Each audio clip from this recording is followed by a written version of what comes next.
Les extraterrestres existent-ils? Un astrophysicien américano-israélien de renom, Avi Loeb, répond que c'est très probable et il émet une hypothèse. En 2017, un étrange bolide en forme de cigare a traversé notre système solaire, un engin qui pourrait être construit selon lui par une civilisation extraterrestre. Nous l'avons joint par vidéo cet après-midi. Je vous propose de l'écouter. La nature ne peut pas produire un objet si fin. Il ressemble à une voile de bateau, sauf qu'au lieu d'être poussé par le vent, il est poussé par la lumière. Il est également possible que ce soit utile. Par exemple, vous pouvez imaginer un réseau de tels objets qui aident à la navigation dans l'espace interstellaire, ou un relais pour la communication.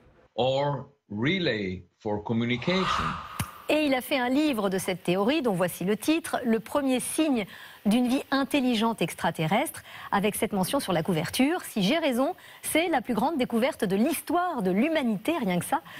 Pour tout comprendre, en tout cas, de cette théorie, Vicky Bogart répond ce soir à toutes nos questions. Alors Vicky, qu'est-ce qui a précisément été détecté en 2017 dans notre système solaire ? Un objet inconnu. Sa forme semble très allongée, comme on peut le voir sur cette représentation, environ 400 mètres de long, 40 mètres de large. On parle d'un cigare volant, mais à tort, car cet objet serait plutôt plat. Sa vitesse était si élevée qu'il ne pouvait pas venir de notre système solaire. Il venait de l'extérieur, et ça c'est certain. C'était donc la première fois que l'on détectait un objet venant de si loin.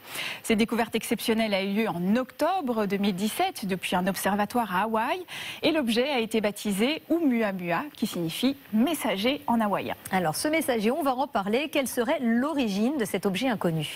Selon l'Agence spatiale européenne, il s'agirait probablement d'une comète venue de très loin. Mais l'astrophysicien Avi Loeb, avec qui j'ai échangé et que vous avez entendu, parle d'un engin artificiel construit par des extraterrestres.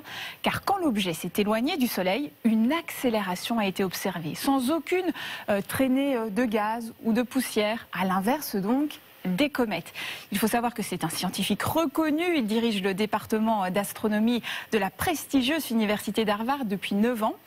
À l'heure actuelle, il n'a pas de preuves pour valider ou non son hypothèse, qui est tout de même très contestée, comme par cette astrophysicienne.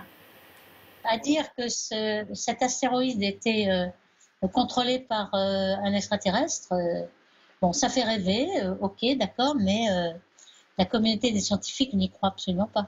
Par contre, moi je suis persuadée que des extraterrestres, il y en a beaucoup. Des planètes comme la Terre, où il y a de l'eau liquide autour d'une étoile comme le Soleil, il y en a peut-être 300 millions déjà dans la Voie lactée.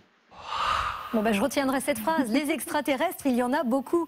Justement, les extraterrestres, les ovnis, ce sont des sujets qui passionnent. Oui, ça passionne en France. Le GEPAN a reçu l'année dernière plus de 1000 signalements. Alors c'est une structure scientifique chargée d'étudier les phénomènes étranges observés dans le ciel. La très grande majorité des cas sont expliqués. Il peut s'agir d'un débris de satellite, d'une étoile filante, de lanternes thaïlandaises ou encore d'un avion.